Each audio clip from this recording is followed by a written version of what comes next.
On a lonely climb into the Andes, a former U.S. Marine named Ethan Ward stumbled upon something no hiker expects to see: a massive private jet wedged between two peaks, broken like a skeleton of steel.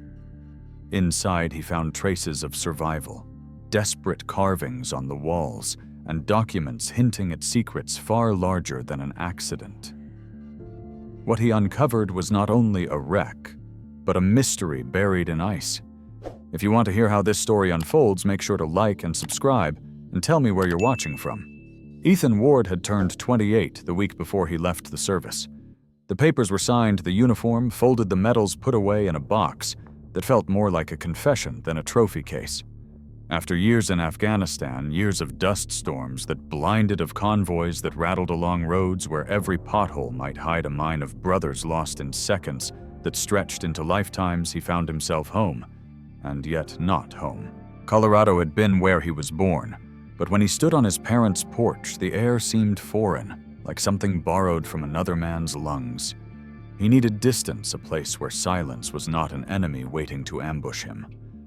So he boarded a flight south across borders, and languages carrying only a rucksack, a stove, a tent, and the green Marine Corps notebook that had followed him through every deployment. The Cordillera Blanca in Peru had been a name on a map, at first a ridge he'd circled in the dim light of a library computer. It was famous for its snowcaps, infamous for its avalanches, and revered by climbers as both beautiful and merciless. That was enough for him.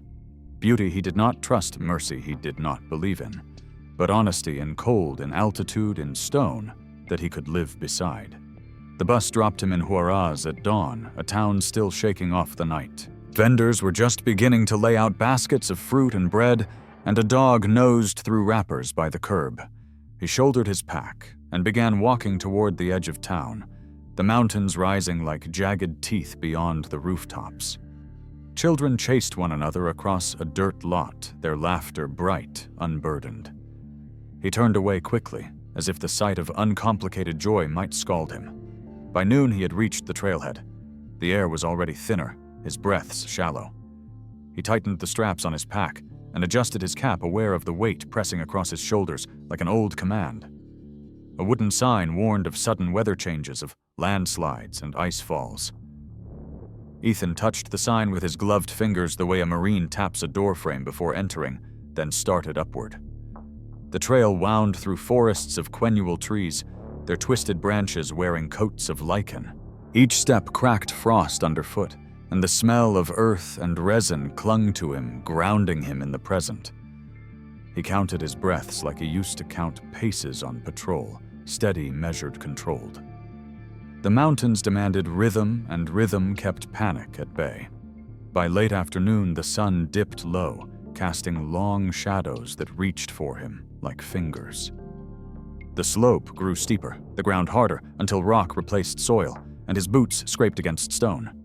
He paused often, looking back at the valley spread below patches of green fields, the thin ribbon of a river, the faint hum of life he was leaving behind. With every ascent, the noise of the world retreated, and in its place came the hum he knew too well, his own pulse in his ears echoing like a drum. He reached a ledge as dusk arrived, a place flat enough for a tent. His hands worked by habit, efficient unpack, stake-light the stove. Soon, the hiss of flame filled the nylon shell steam rising from a pot of noodles that smelled of salt and broth. He ate slowly, eyes fixed on the dimming sky, outside stars pushing through, as if the universe were pricking holes in the dark. Later, lying in his bag, Ethan opened his notebook. The first page was filled with lists, gear, rations, altitudes. The next with words he had written on the plane down. Cramped and uneven noise is easy. Silence is harder. The mountains may teach me which I fear more. He set the pen down, listening. Outside, the wind had found its voice. It howled down the ridges, rattling the fabric like gunfire. For a moment, Ethan was back on a night convoy, until he forced himself to count 1, 2, 3, 4. It was only wind. Sleep did not come easily. He turned from side to side, the cold creeping through the mat, his body aching with exhaustion, but his mind wired like it was still on duty. Each gust outside carried echoes, boots in gravel, The sharp snap of rifles, the shouted orders of men long dead. He whispered their names one by one, as if speaking them might soften their absence. Hendricks Ruiz Mallory. He remembered Mallory's voice telling him once that survival was about learning to share space with ghosts. Tonight, the tent was crowded. When he finally drifted close to rest, it was shallow, fragile, pierced by every moan of the wind. He dreamed he was climbing not a mountain, but a wall of faces, each looking down at him with questions he could not answer. He woke with a start, heart-racing sweat cooling too fast on his skin. The stars outside were sharp as broken glass, the night still deep, and the wind still tearing at the ridges. He lay back down, eyes open, waiting for dawn. Morning came with a brittle edge, a thin silver light spreading across the ridges until the peaks blazed white against the sky, and Ethan Ward unzipped the tent as if opening the lid on another day of endurance. His body felt stiff from the cold and from the restless half-sleep that had carried him through the night. But discipline was habit now, and habit pushed him upright even when comfort begged him to stay still. He packed quickly, rolling his gear with the precision of a man who had lived years, knowing that every minute wasted could cost more than time, then shouldered the weight of the rucksack and stepped onto the frost-hardened trail. The first stretch climbed through pine forests that smelled of resin and shadow branches heavy with frost that showered him when the wind shook them. His boots sank into snow crust, crunching rhythmically, each sound measured and familiar, reminding him of patrol steps across gravel roads under desert stars. He carried little beyond the essential stove rations rope his small green marine notebook in the side pocket, and folded inside a waterproof sleeve a creased family photograph where his mother's smile looked younger than he remembered. Each time he glanced at the picture, he felt the gap between who he had been and who he was now widen like the space between valleys. The incline grew steeper, and he leaned into it, calves, burning lungs pulling at the thinning air. He moved with the same focus he had on deployment, one step, one breath, one task at a time. There were no commanding officers here. No orders barked over the crackle of radios, but his body behaved as if on a mission. His eyes scanned the terrain, noting ridgelines, calculating where avalanches might break, where loose rock could betray him. He checked his compass, then checked again, because habit told him trust was earned by repetition. His heart thudded with exertion, but also with a faint echo of something he had not felt in months' purpose. By midday, the trees thinned and surrendered to stone. The sun burned bright, yet gave no warmth, and the wind sharpened its teeth. Gravel slipped under his boots as the path narrowed into ledges barely wider than his stance. He paused often, bracing against the rock, letting his breath steady. Each pause gave him a view that made his memories seem small against the vast silence of the mountains. He thought of arguments left unfinished, the silence of his father when Ethan traded safety for service, the sharp goodbye of a relationship that had not survived deployment. The mountain seemed to swallow those regrets, though he knew they still lived in him like stones he carried unseen. Sweat cooled on his back as the wind funneled through narrow ravines, pulling at his jacket and chilling him until he tightened every strap. His muscles burned, but each ache that grounded him in the present. In war, he had fought for survival. Here he fought only gravity and cold, and somehow that felt purer. He stopped once on a ledge, opened his pack, and took out the notebook. Leaning against stone, he scribbled quickly. Altitude high breath, thin heart steady. Feels like marching without orders. Feels like remembering how to move forward. He closed the book, slipped it away, and touched the photo in its sleeve. The edges were worn corners curled from years of being opened and closed. His father's hand rested on his shoulder in the image, and he remembered the weight of it steady but unsaid, as if love had to hide behind silence. Afternoon pressed on him, the light sliding down the ridges, as if urging him higher before it vanished. The trail grew meaner rocks, sharper. The path broken by ice patches that forced him to crawl on hands as much as boots. His gloves scraped raw against frozen stone, but he moved forward with stubborn rhythm, every fiber of him answering the call to test to endure. The silence around him deepened, broken only by the crunch of boots and the gusts of wind. It was a silence he both feared and sought, a silence that reminded him of the nights on outpost duty, when stars burned so close it felt they could fall, and the radio hissed faintly, but no voices came. Then, like now, silence meant no danger, but also no comfort. By late day, the sun slid lower, painting the ridges gold, and shadows stretched like long fingers into the valleys. His legs trembled with fatigue, his shoulders ached under the weight of the pack, yet he pressed on, because stopping without shelter meant risking the cold's merciless claim. He reached another ledge smaller than the first, where a single stunted tree clung to the rock as if refusing surrender. He thought briefly of himself in that shape, bent, but holding, scarred but rooted. He unshouldered his pack and sat chest-heaving eyes scanning the horizon where clouds gathered slowly curling like smoke. He pulled his canteen, drank water so cold it numbed his teeth, and let the silence fill him again.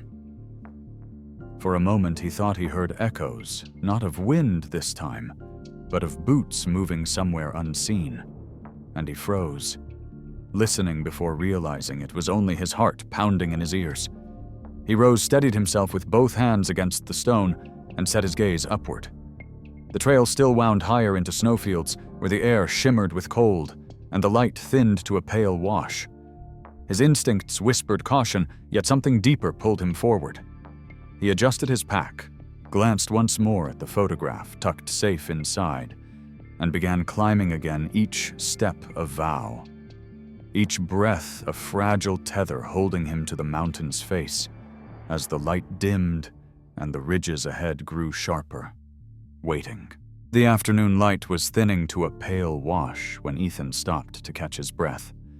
His back pressed against a ridge of stone, the weight of the pack biting into his shoulders like an old reprimand, his lungs dragging at the thin air as though it were rationed by the mountain itself. He sipped from his canteen, the water metallic and numbing, then let his eyes wander across the landscape that stretched vast and endless valleys, stitched in shadow, and peaks rimmed in fading gold. It was then, in that moment of weary pause, that something caught his attention. A flicker, quick and sharp, as if the mountain itself had winked at him. He blinked, thought it was nothing more than the reflection of sun on ice, but when the clouds shifted, the glimmer returned steady, now deliberate, lodged in the crease of stone higher up the slope. His instinct sharpened curiosity and caution twining in the same breath, and he squinted hard, trying to make sense of the light that did not belong in this wilderness.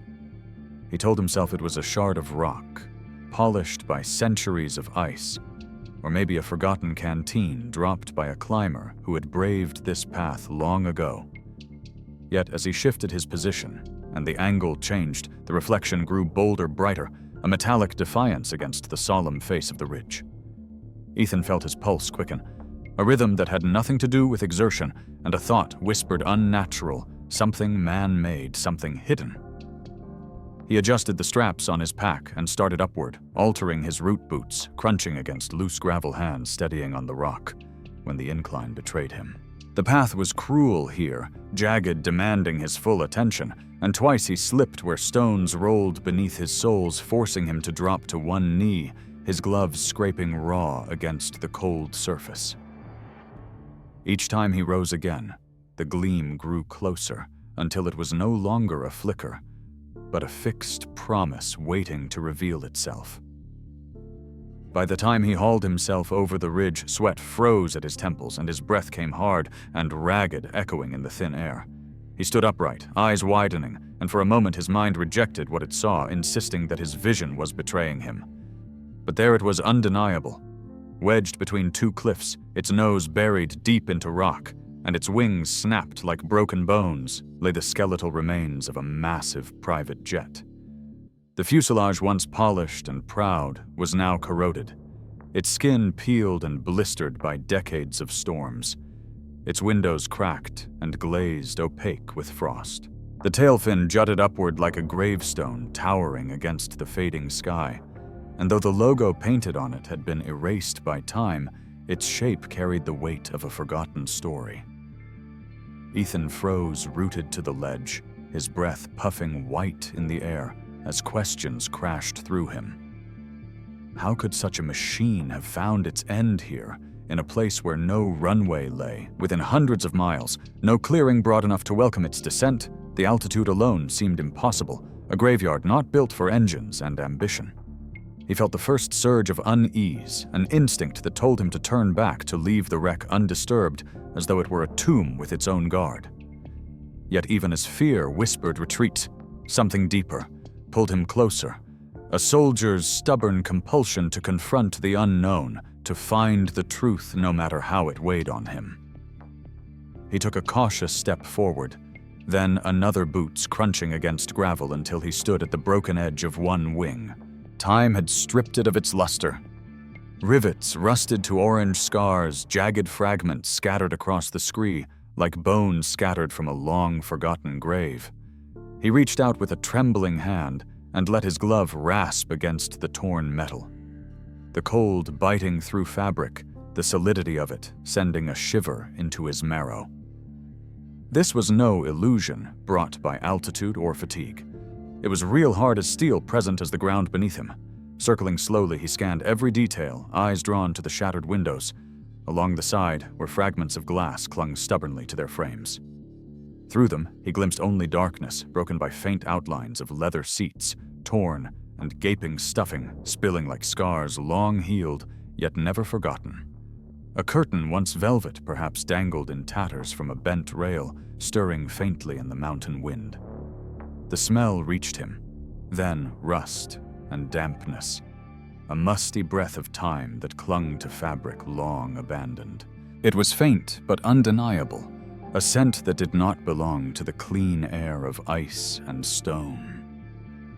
His pulse thudded harder, his breath shallower as unease wrapped tighter around him. There were no signs of rescue, no markers, no evidence that anyone had come searching this far. Perhaps search parties had tried in the valleys below, but the jet had vanished too high, wedged into ridges where no pilot would have thought to look. The wreck had been swallowed by the mountain, and left alone its story unclaimed. He stepped back a few feet, chest heaving, and simply stared at the impossible sight. The silence around him seemed to deepen, as though the wind itself held its breath. For a fleeting second, he imagined voices carried in the gusts, faint echoes of lives' interrupted conversations, broken mid-sentence, the remnants of presence clinging like shadows inside the fuselage. The light dimmed further as the sun lowered, painting the broken jet in hues of dying fire. The sight both awed and unsettled him, stirring questions that circled with no answers. Who had flown it? Who had sat in those seats now torn and abandoned? Why had no search party found it? No government claimed it. No record brought it to light. His training told him there was a reason behind every silence, and the silence here pressed heavy as stone. He adjusted his pack, fingers trembling, eyes locked on the dark wound in the fuselage where twisted metal gaped wide enough for a man to crawl through.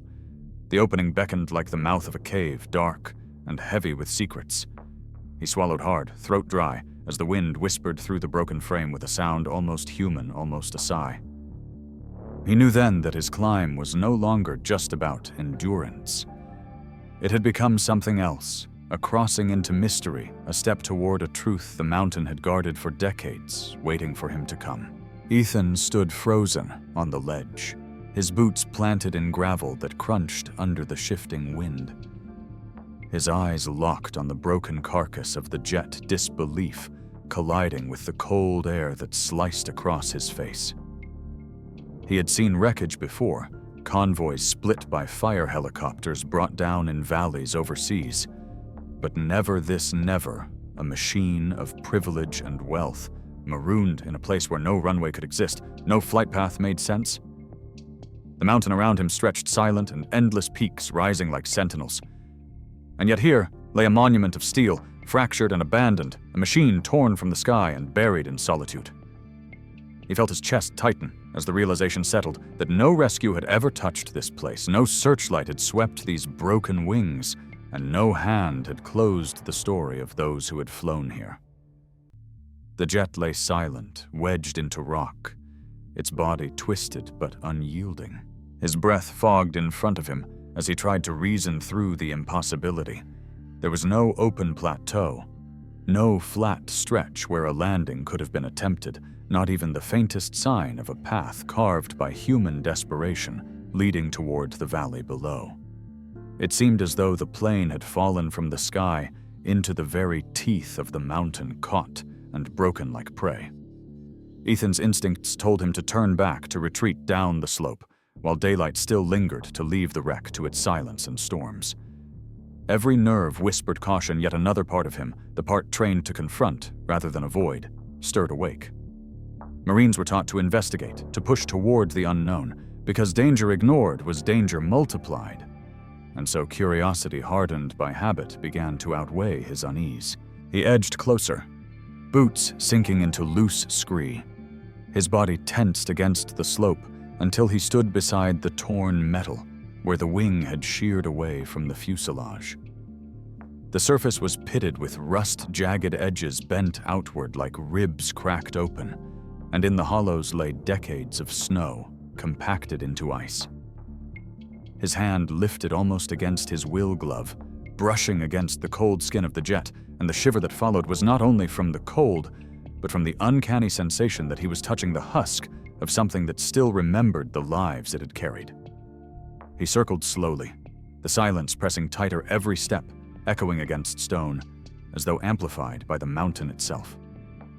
The windows were fractured, their shards hanging like broken teeth, and beyond them darkness loomed, interrupted by vague shapes of seats torn apart.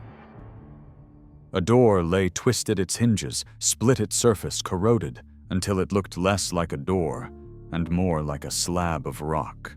A faded emblem ghosted across the tail, but time had stripped it of any meaning, leaving only a shadow of what might have once been pride. The closer he drew, the stronger the impression grew that he was not looking at wreckage, but at a mausoleum, a place built by accident, yet held sacred by time. He stopped a few feet from the gaping wound in the fuselage, the opening wide enough for him to crawl through jagged with torn aluminum that glinted faintly in the late light. He could feel his pulse quickening, his breath shortening the familiar build of anticipation before breaching a door in combat. He remembered countless nights where he had paused at the edge of the darkness, rifle steady, waiting for the signal to move, and this felt no different except there was no weapon in his hands and no squad at his back. Only silence, only the watchful eyes of the mountain. Ethan crouched, studying the darkness beyond the opening, the way the shadows seemed to breathe with the gusts of wind that slipped inside. He told himself there was nothing to find but rust and ruin, that whatever story had played out here was long finished, sealed by decades of snow. Yet he also knew that leaving now would gnaw at him, that the unanswered questions would follow him back down every trail through every quiet night. What had brought this jet here, who had sat in those seats now shredded and abandoned? Why had no one spoken of it? Why had no record marked its fate? He could not turn away from questions like that, not when they stared at him with the weight of truth withheld. He stepped closer, his boots crunching against gravel, and peered inside, trying to let his eyes adjust to the gloom. The smell reached him more strongly here, rust dust, and the unmistakable odor of fabric long locked away in dampness. It was the scent of time itself, the kind of scent that clung to barracks abandoned or buildings shelled and silent. He straightened, muscles tense, and listened. The wind sighed through the wreck, and for an instant it carried with it a tone too human, too close to a voice. His skin prickled as he fought the instinct to step back to break the contact, but he held his ground. He let his hand rest on the frame, the metal biting cold through the glove, and closed his eyes, steadying himself with slow breaths. This was no battlefield, no mission. This was something else, entirely an invitation or a warning he could not tell. He opened his eyes again, staring into the shadowed passage where light could not reach, where the secrets of decades waited. The mountain whispered in its ceaseless wind, and he knew that whatever choice he made now would alter not only the course of his climb, but the course of his memory, for he had stumbled on a story too large to walk away from. Ethan crouched at the jagged edge of the fuselage. The torn aluminum curled inward like the teeth of a trap, and he steadied himself before sliding through, one hand gripping the cold frame, the other guiding his pack. The air inside was different the moment he crossed the threshold, heavier, colder, and thick with a scent that belonged to no wilderness. Rust mildew fabric that had surrendered long ago to dampness. It was the breath of a place sealed in silence, untouched for decades. His boots landed on a tilted floor, the sound too loud, as if even the wreck itself protested his presence. He let his eyes adjust to the gloom shafts of weak daylight, filtering in through fractured windows and holes torn by impact, each beam revealing dust that swirled like restless spirits disturbed by his intrusion. He moved cautiously, shoulders brushing against torn panels, his gloved hand trailing along metal that flaked beneath his touch. The first thing that struck him was the arrangement of the seats, rows of leather now cracked and gaping cushions spilling yellowed stuffing like scars that had never healed. Some were twisted from their bolts, others lay sideways as though hurled by unseen hands. He stepped between them, his breath clouding in the frigid air, each exhale caught by the light, as though the plane itself watched him move. Valises lay strewn across the aisle, their shells split their contents, scattered like offerings on a forgotten altar. He saw dresses of silk, dulled by dust, the once rich fabric now stiff, and fragile shoes polished once, but now gray with neglect, a scattering of papers warped and brittle. A champagne flute rested on a tray table, cracked but still whole, and beside it a lipstick tube rolled in a shallow groove where it must have been trapped since the day everything ended. The sight unsettled him more deeply than blood or bone would have, because these objects still whispered of lives abruptly interrupted, luxury reduced to relics, comfort fossilized into silence. He paused in the aisle, his gaze sweeping the cabin, waiting for the obvious, for what logic demanded: bodies, skeletons, some trace of the passengers who had been here when the jet came apart. His breath caught when he realized how few there were. Only fragments of clothing, a shoe half buried under debris, and a scattering of bones that suggested some had died here. Yet the majority were missing, as though they had walked away or been taken. The absence pressed on him harder than presence would have a silence within silence, as if the mountain had devoured them whole or hidden them away beyond reach. His pulse quickened, unease tightening around him, and yet his eyes kept searching, refusing to accept the emptiness. He crouched beside a shattered suitcase, lifting its lid to reveal silk scarves hardened by time, a jewelry case overturned and clinging still to faint impressions of bracelets and necklaces long gone. A single cufflink glinted dully in the weak light, its gold tarnished, its twin missing. He touched it lightly, then withdrew his hand as though the metal burned. Each object he found seemed to echo louder in the silence, not proof of death, but proof of absence, as though the lives that had filled this space had vanished without trace. Moving deeper into the cabin, he passed a curtain dangling in tatters, brushing his shoulder as he pushed past the fabric stiff and brittle. The windows here were shattered more violently, their edges lined with frost, and the wind seeped through the cracks, moaning faintly, like distant voices. He shivered, but pressed on, forcing himself to look at each detail, cataloging the wreck as if it were evidence. A handbag lay open on the floor, its contents spilled decades ago, a broken compact mirror, a comb with missing teeth, a crumpled handkerchief yellowed with age. These small artifacts carried weight, heavier than their size fragments of routine from lives now erased. The cabin sloped upward toward the rear, and he steadied himself with each step, boots scraping against debris. Overhead bins hung open, some broken clean from their mounts, their doors sagging like jaws. He imagined passengers once reaching for them in panic, and the thought drew his throat tight. He had seen chaos before, had heard the sound of voices raised in fear, but here there was only silence frozen in place, and the ghost of panic that lingered in the tilt of every broken seat. He stopped midway, pulled his notebook from his pocket, and scribbled quickly in the dim light. No remains. Belongings everywhere. Evidence of wealth. Plane intact enough to suggest survivors.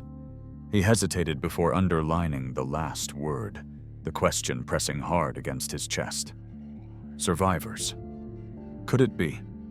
The absence of bodies, the scattered belongings, the traces of order amid chaos, it all suggested that someone, at least for a time, had walked away from this grave. Ethan slipped the notebook back, adjusted his pack, and exhaled slowly, his breath loud in the hush. He let his eyes wander once more across the torn cabin.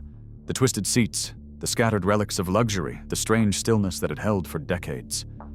The wreck felt less like a disaster site now, and more like a shrine, a place where time had stopped, and memory lingered, waiting for a witness.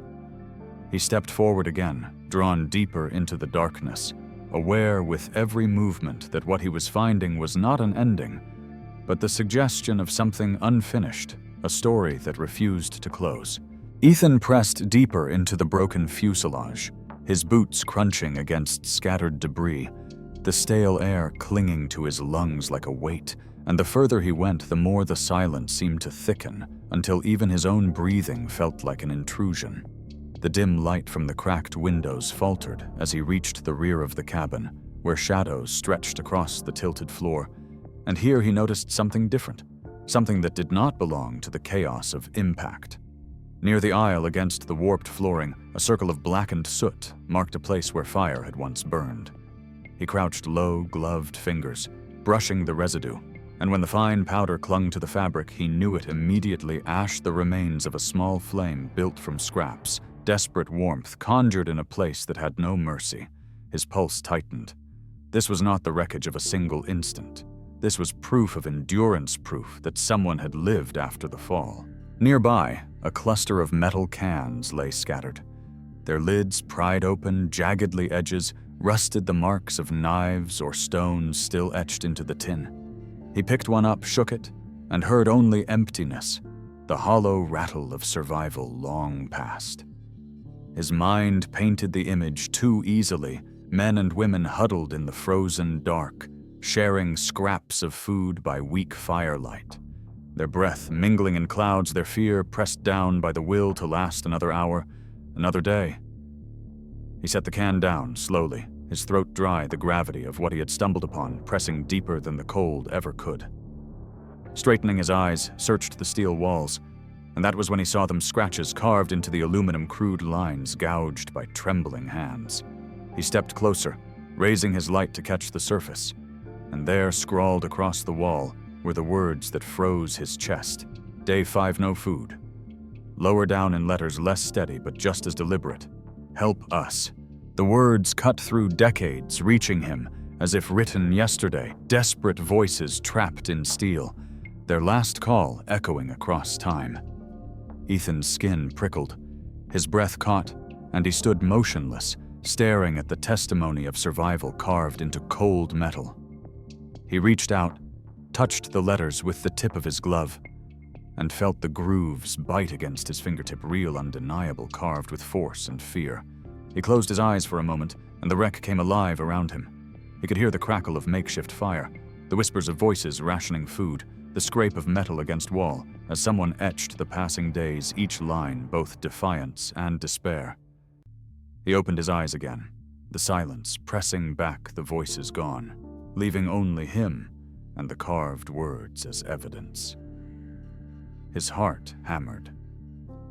The absence of bodies no longer spoke of immediate death. It spoke of survival, of people who had endured at least long enough to leave behind messages.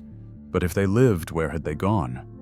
His mind turned over the possibilities, none of them comforting. The mountain offered little mercy. The cold was a predator, and yet the fact remained someone had fought against both, had breathed, had suffered, had waited for help that never came. He shivered, not from the chill, but from the intimacy of the discovery, as though he had stumbled into their final shelter, uninvited, yet chosen as witness. Ethan crouched again by the soot mark, imagining the huddled forms, the faint glow of fire against pale faces, the quiet sob of someone realizing the food would not last. He thought of his own nights in the desert when the cold fell without warning, and fire meant not comfort but risk the light, a beacon for eyes that hunted. Here, though, fire had been life, the last fragile tether against the void. His chest tightened at the thought that they had counted days until food ended, that their scratched plea for help had gone unanswered, lost to wind and snow.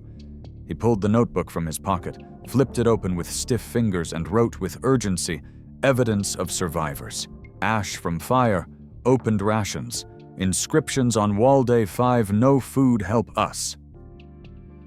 Survivors lasted at least days. No remains present.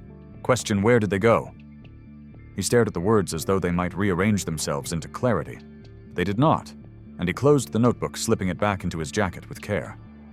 The silence of the wreck pressed closer, now heavier, as if the very air carried the weight of unanswered questions. He turned his gaze once more to the wall, the words etched there, and felt an unease that bordered on reverence. He was not just exploring wreckage. He was standing in the echo of human struggle, the last breaths of lives that had fought against the mountain and left their plea for anyone to find. He exhaled slowly, his breath fogging in the dim air, and stepped back from the wall, eyes still fixed on the desperate carvings that told him more than any official record ever could. The wreck was no longer silent ruin. It was a witness, a confessional, a tomb, and a testimony all at once. And as Ethan stood there, with the dust of ash clinging to his gloves and the echo of those words burning into his mind, he realized he had crossed from discovery into something far heavier. Ethan lingered in this gloom of the fuselage, the words scratched into the wall, still burning in his thoughts, when a glint of leather beneath a collapsed seat caught his eye. He knelt, pushed aside fragments of fabric and splintered plastic, and uncovered a wallet, its leather stiffened and cracked by time. With deliberate care, he pried it open. Inside were photographs, barely holding together, their edges curled and spotted with mildew, the images faint but still recognizable, a woman standing on a porch in sunlight, a child clutching a toy, a man in a pressed suit, raising a glass in mid-toast. The ink had faded, but the lives behind those faces shone stubbornly, reminders that this wreck was not only steel and silence, but the grave of families of stories broken mid-sentence. Ethan felt a heaviness press against his ribs as he slipped the wallet back onto the seat, unwilling to pocket something that felt sacred, as though touching it too long might disturb the ghosts who had once carried it. Nearby, half buried under a tangle of torn upholstery, a small book lay warped but intact. He pulled it free, brushing away frost from its cover, revealing a diary bound in leather, gone brittle at the edges. He flipped it open, careful not to tear the damp pages. The handwriting sprawled across them in uneven lines, elegant at first, then shakier as the entries progressed. Snippets leapt out at him. The cold grows sharper each night. We wait, but no one comes. Food is almost gone. One final entry, written with a trembling hand, made him pause. If someone finds this, know we tried. The silence is louder than the wind. Ethan stared at the words until the ink blurred before his eyes. He could feel the despair bleeding from the page, the slow unraveling of hope as the mountain tightened its grip, and he closed the diary with care, his fingers reluctant to release it. As he rose, his light caught on the twisted frame of a broken suitcase near the rear of the cabin. The latch had split open in the impact, spilling its contents across the floor. At first he expected more clothes, perhaps scattered jewelry, but what lay inside pulled his breath short. Folders tied with ribbon stacks of documents bound together, some crumpled but legible, their paper yellowed yet resilient. He crouched low, gathering a few sheets, his eyes scanning the text. Contracts, signatures, scrawled in ornate flourishes, numbers printed with precision, sums so vast they seemed beyond comprehension. The papers bore names of corporations he did not recognize, international in scope, and dates aligning decades in the past. Some sheets were marked with seals, faint but still visible insignias of companies or perhaps governments, though time had worn them thin. Ethan sifted deeper through the suitcase, his hands trembling. He found envelopes with cracked wax seals, unopened but heavy, their weight suggesting secrets intended never to reach daylight. One page, miraculously preserved, spoke bluntly, transfer of assets, Zurich. Immediate execution required. He read the line again, the implication pressing against his thoughts. This was not a passenger's vacation luggage. This was something else entirely, documents tied to power, to influence, to wealth that spanned borders and lifetimes. The presence of these papers turned the wreck into something darker. This was not only the grave of travelers, but perhaps the burial ground of secrets meant to vanish. He sat back on his heels, staring at the chaos of the opened case. His mind fought to align the pieces, the luxury scattered through the cabin, the diary of despair, the scratched pleas for help, and now contracts that hinted at dealings so immense they could alter nations. The jet had not fallen by chance. The jet had carried weight far beyond its passengers. He remembered the words in the diary, the final trembling line, and felt a new dimension to the silence pressing around him. These people had not only fought the cold, they had carried with them the burden of secrets, and perhaps those secrets had chased them, even here, into the merciless jaws of the mountain. He leaned against the wall, his breath loud in the stillness, and stared into the shadows of the fuselage. The absence of bodies unsettled him more now than ever. Had survivors fled dragging crates and suitcases heavy with more than food? Had they carried these papers into the wilderness, desperate not only to survive, but to guard what they knew? The scratched plea for help seemed to echo in his ears, but beneath it another whisper stirred, one that spoke of concealment of truths too dangerous to survive discovery. He thought of his own missions, the classified orders, the weight of knowledge that soldiers bore without choice, and the connection struck him with brutal clarity. The mountain was no passive witness. It had become the keeper of a secret too large to tell a vault of steel and ice where power and despair had collided. Ethan's pulse thudded in his ears as he slipped one of the documents carefully into his notebook, not out of greed, but out of duty, a compulsion born from years in uniform. If he left with nothing, the world might never know. Yet the act felt dangerous, as though unseen eyes watched him even here, decades removed from the fall. He glanced at the torn fuselage around him, at the rows of seats that sagged like tired sentinels, and felt the weight of silence deepen. The wreck was no longer just a grave. It was a message left unfinished, a secret whispered and cut short, waiting for someone to carry it forward. And Ethan, whether he wanted it or not, felt the burden settle across his shoulders. Ethan stepped carefully out of the torn fuselage, the cold air striking his face like a slap after the heavy stillness inside, and he paused on the slope beneath the tail where debris lay half buried in scree. He drew a long breath, steadying himself, before crouching to study the ground. At first, he thought the irregular lines were nothing more than the scars left by falling wreckage gouges carved when the plane tore itself open against stone. But as his eyes adjusted to the faint light and the raw pattern beneath his boots, a different truth emerged.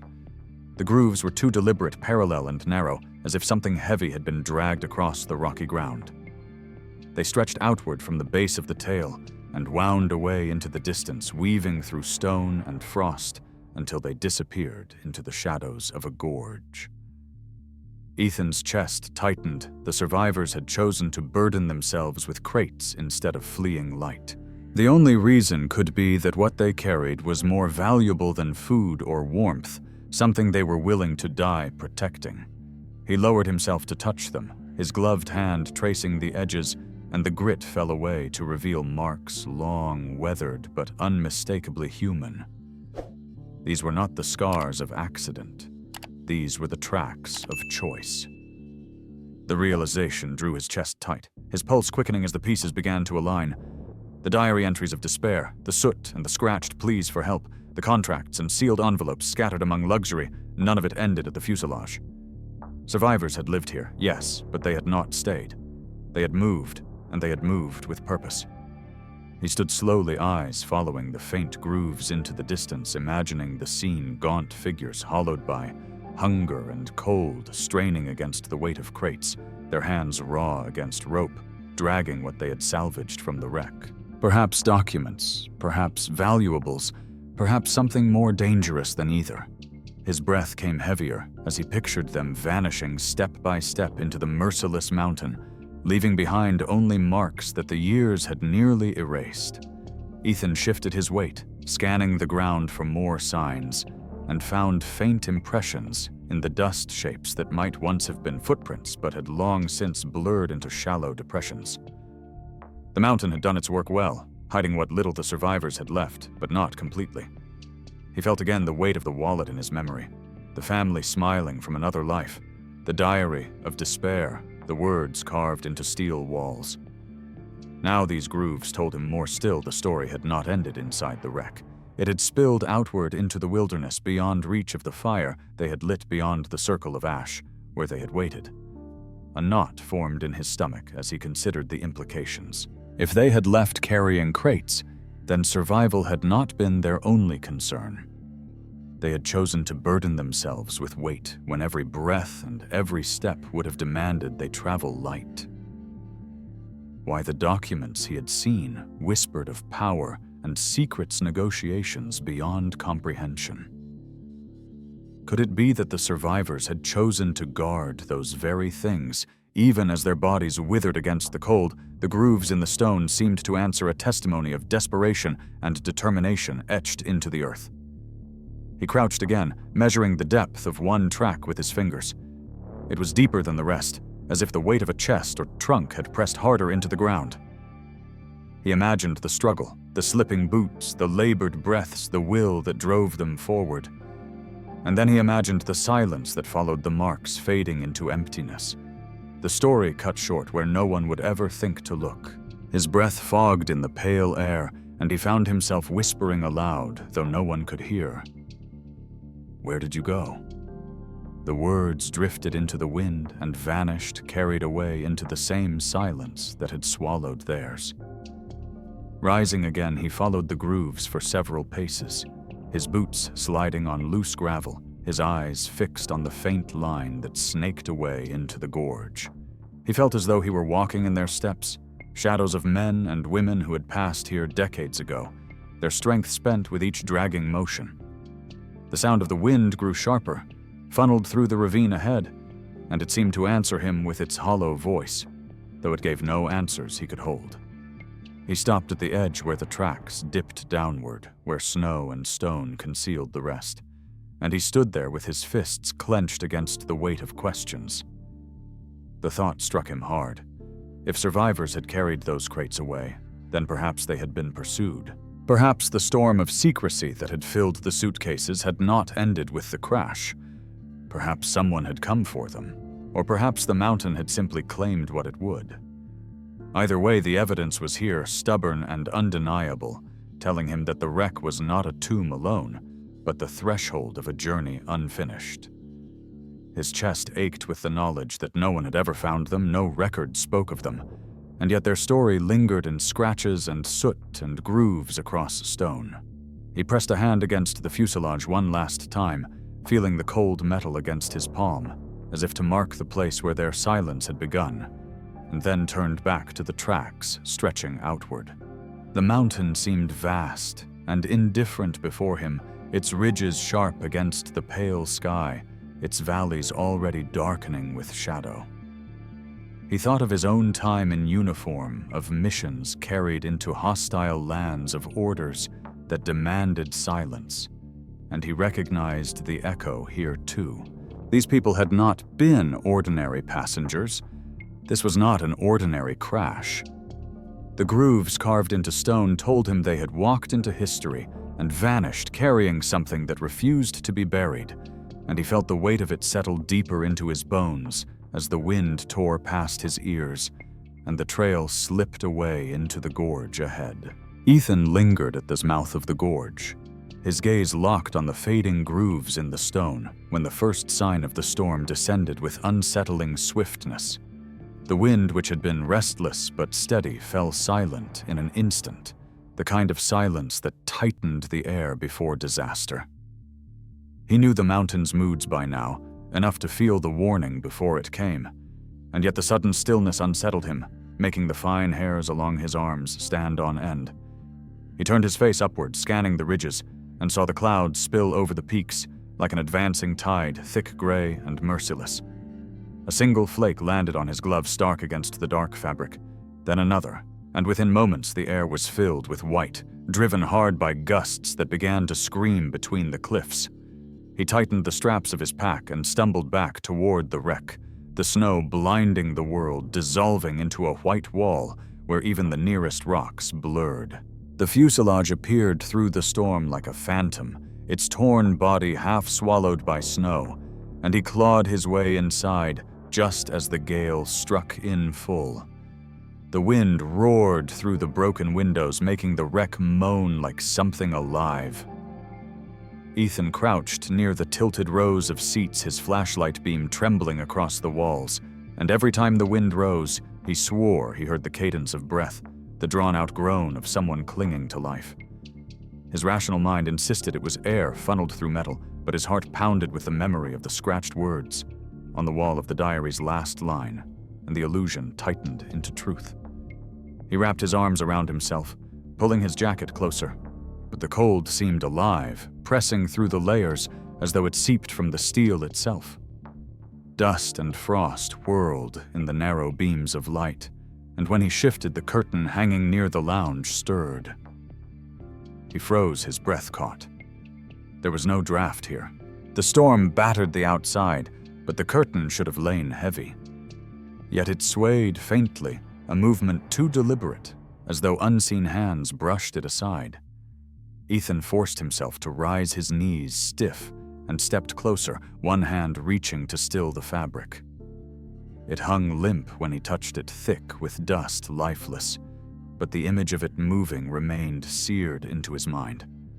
He backed away, the wreck groaning around him, every rivet and panel straining under the storm's weight. His flashlight flickered, dimmed, and finally surrendered, leaving him in the pallid glow of snowlight, seeping through cracks.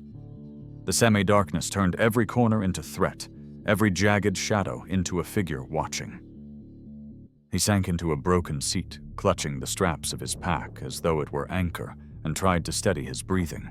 But the sounds pressed closer, the wind howling in tones too much like cries, the hollow rasp of snow against metal, the faint tap of something loose shifting in the gloom like skeletal fingers drumming. Time dissolved inside the storm.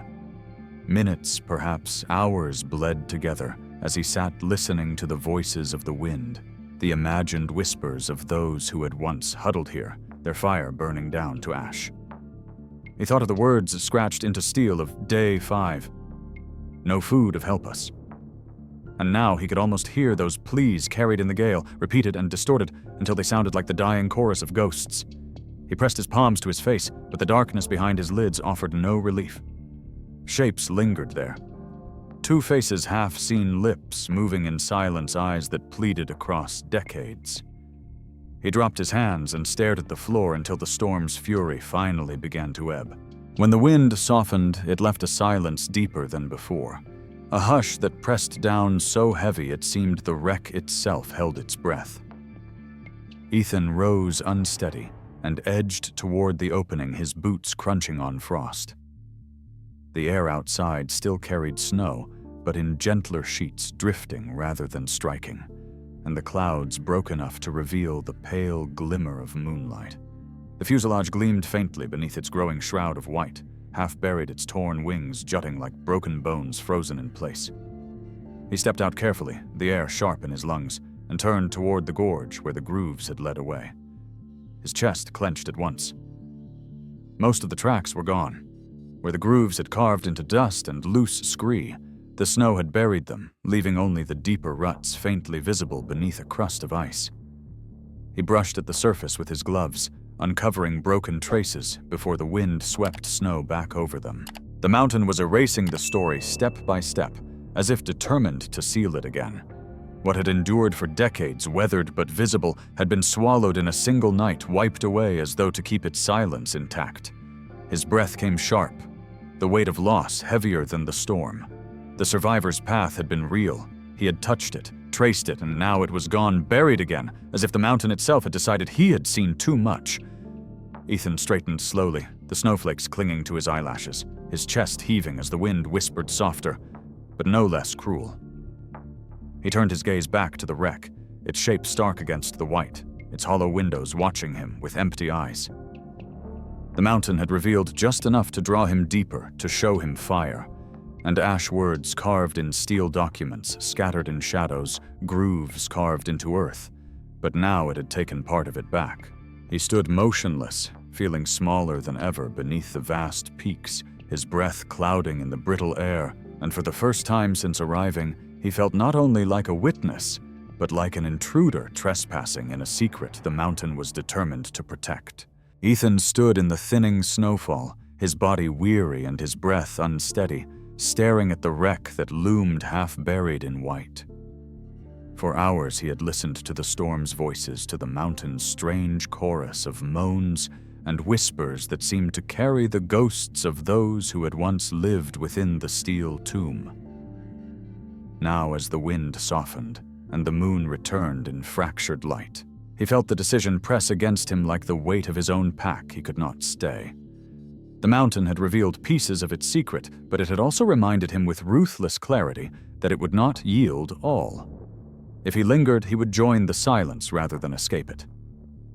He tightened the straps of his rucksack, each motion deliberate, and began the long descent. The first steps were heavy, his legs stiff from cold and tension, but what weighed on him more was not the climb itself, but the burden inside his pack. Tucked deep within, wrapped in cloth to shield them from the weather, lay the fragments he had chosen to carry, the faded photographs of a family frozen in time, the fragile diary whose words trembled with despair, the contract papers that spoke in the coded language of wealth and power, and the single sealed envelope whose cracked wax bore the insignia of a secret long buried. He had not taken them as trophies. He had taken them as proof so that the silence of the mountain would not erase every trace of the people who had suffered here. Each object felt heavier than its size, pressing on his shoulders until every step echoed with their weight. The descent was slow, the snow concealing cracks and loose stones forcing him to test each foothold with care. His boots slipped more than once, sending him to his knees, but he rose each time driven forward by the knowledge that he could not leave empty-handed. His breath rasped in the cold air, the sound mingling with the hush of the wilderness, and every gust of wind reminded him of the voices that had haunted him inside the fuselage. At moments he turned his head, convinced he might hear footsteps following, only to find the silence intact, vast, and unbroken. The solitude pressed on him more deeply now than at any point in his climb. He had come here seeking silence to heal the echoes of war, but what he carried now was not peace. It was a new chorus of memories borrowed from strangers who had vanished decades before. He paused halfway down, opened the diary once more, and read the trembling line. "If someone finds this, know we tried." He closed it and pressed it to his chest, the words burning into him. For the first time since leaving the wreck, his eyes burned with tears. He had seen comrades write final letters in the field, men who knew they might never return home, and this diary felt the same, the last testimony of those who had fought not with weapons, but with endurance against cold and hunger. He slipped the book back into his pack, his hands trembling. The snow grew deeper as he moved lower the mountain, trying to hold him in its frozen grip, but he pushed forward, leaning into the slope, his muscles aching. At times he stopped to steady his breathing, staring out at the endless horizon, where peaks stretched into shadow and valleys disappeared into mist. Each glance backward revealed less of the wreck, its jagged silhouette shrinking until it became just another shape, swallowed by the storm. It seemed almost alive, as if the mountain itself were drawing a curtain of snow to hide what it had shown him, reclaiming its secret before it could escape. He turned his face away quickly, unwilling to watch it vanish entirely, though he knew in his heart that when the snow finished its work, no trace would remain. The thought followed him with every step, the grooves in the stone, now buried, the desperate words carved into steel walls, erased by frost, the plea for help written not to the world, but to time itself. The mountain had chosen him for reasons he could not name to see what it wished others had forgotten. And now it had covered the tracks, erased the grooves, and buried the trail as if warning him that his witness was enough. His duty was not to solve what had happened, but to remember it, to carry the fragments out of silence and into the world. Yet even as he accepted this, questions gnawed at him with merciless persistence. Where had they gone, those survivors who had lit fires and carved words of desperation? Why had no rescue come when helicopters had passed overhead, their sound recorded in the diary's trembling lines? Why had no one searched, no one reported, no one spoken of them? The questions wound themselves tighter until they burned in his mind without answers, only echoes. As twilight bled into the horizon, Ethan reached a plateau where the air grew thicker and the slope less cruel. He paused, letting the straps of his pack dig into his shoulders, and gazed back one final time. High above the peaks were already swallowed in gray, the wreck invisible now beneath the snow, its memory lingering only in him. He felt a pang in his chest, a mixture of awe, grief, and dread, as though he had left behind not only a piece of history, but also a part of himself. The mountain had taken something from him in exchange for what it had revealed. He understood that when he returned to the lowlands, to villages and voices and the clamor of ordinary life, the silence of this place would follow him still. He adjusted his pack, set his gaze forward, and began walking again, his boots sinking into snow, his breath measured. He was no longer only Ethan Ward, the Marine, who had come seeking quiet to heal the echoes of war. He was Ethan Ward, the witness to a secret entombed in steel and ice, the bearer of a story that would never find its end. The photographs, the diary, the papers, they were no longer relics alone, but burdens entrusted to him by strangers long gone. Each step away from the mountain did not free him of their weight. It only pressed it deeper into his heart. He knew the truth with bitter clarity. Some mysteries would never be solved. Some questions would linger forever unanswered, and some silences would never break. And yet he also knew that to carry them was his duty now, that by remembering, he gave them voice once more. He trudged on as night descended the peaks at his back, vanishing into mist and the wreck fading into legend, swallowed again by snow, while in his chest, the memory of the missing burned like a fire that could never be extinguished. If this story stayed with you, let me know by leaving a like and subscribing so you can follow the next journey. Which part struck you the most? The soldier's discovery of the empty jet, the carved words on the steel walls, or the final moment when the mountain buried its secret once more? Share your thoughts in the comments and tell me where in the world you are watching from.